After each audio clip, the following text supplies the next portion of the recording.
교부는 교회의 부모입니다. 원래는 교회의 아버지라는 말이지만 교회의 부모라고 하겠습니다.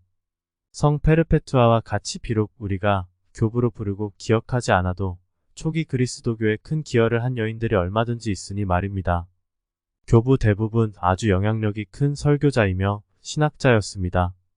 그들은 당시 그리스도교가 필요로 한 많은 문제를 두고 고민하였고 이를 글로 담아 방대한 저술을 남긴 이들이기도 합니다. 우리가 흔히 중세 철학사를 다룰 때 교부 가운데 몇몇을 언급합니다. 예를 들어 아우구스티누스가 그러합니다. 하지만 아우구스티누스의 사상을 단순히 철학이라고 부르기엔 문제가 있습니다. 정확하게 말하면 그는 자신의 신앙을 위하여 철학을 활용하였기 때문입니다. 철학 자체에 관한 호기심이 아니라 신앙을 위하여 철학을 사용했단 말입니다.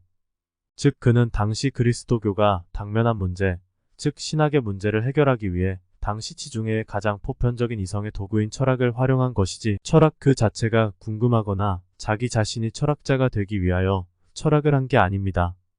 그렇기에 교부시대, 교부의 철학은 당시 신학적 문제를 궁리한 설교가의 철학이라고 봐야 합니다.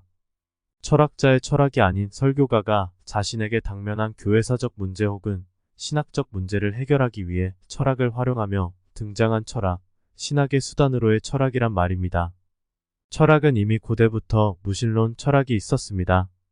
철학의 본질적 조건에 신에 대한 궁리는 없습니다. 하지만 교부의 사상에서 신은 절대적입니다. 그들은 신앙과 설교를 위해 자신의 사상을 만들어간 이들입니다. 그렇기에 그들은 신에 관한 연구가 필연적이고 성서에 관한 연구 역시 필수적입니다. 그 종교적 깨우침을 이성적 존재인 사람에게 설명하기 위하여 이성의 수단으로 철학을 사용한 것이지 그들에게 철학은 신에 관한 연구의 수단이지 목적이 아닙니다. 철학을 통하여 신을 잘 설교하고 자기 자신도 잘 이해하기 위한 것이지 철학 그 자체를 목적으로 철학에 관심은 둔 것은 아니란 말입니다. 아우구스티누스의 삼위일체론을 보면 자기인식과 자기의지와 관련된 이론이 등장합니다. 그러나 이러한 이론은 근대식의 주체 이론을 위한 것이 아니라 말 그대로 신의 삼위일체를 정확하게 이해하기 위한 수단입니다. 신비를 사람의 이성으로 이해하기 위해 철학의 언어가 활용되었지만 그 궁극의 목적은 신학적인 것이지 철학적인 것은 아닙니다.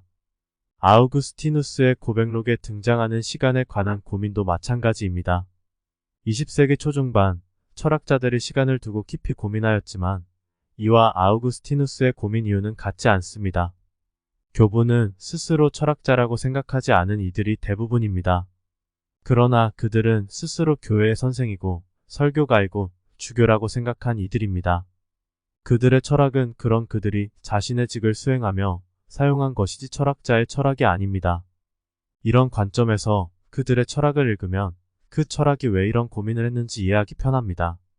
교부 대부분은 개인적 신앙을 위한 이들이라기보다 주교로 혹은 교회의 선생으로 신에 대한 자신의 치열한 궁리함을 강론과 글로 많은 이들에게 도움이 되게 남겼습니다. 즉 그들은 신학함은 개인적인 목적이라기보다는 많은 부분 그리스도교라는 하나의 거대한 공동체를 위한 것이 많았습니다. 자신이 속한 그 교회 공동체가 이단에 빠지지 않게 하려는 것이 교부의 일이었습니다.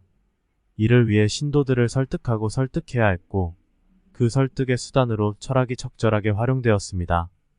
교부는 스콜라 학자가 등장하기 이전 요하네스 다마스쿠스까지 그리스도교의 정통 교리를 다져간 이들입니다. 이들이 만든 정통 교리, 즉 권위 있는 입장은 이후 지금까지 그리스도교 사상사를 이해함에 매우 중요한 위치를 차지하며 특히 스콜라 학자의 신학적 견해와 논쟁을 이해함에 매우 필요한 것이 되어 있습니다. 그럼 다음 시간 다시 지중해 연안 중세 철학에 관한 이야기를 이어가겠습니다. 저는 토마스 철학학교 교장 유대칠이었습니다.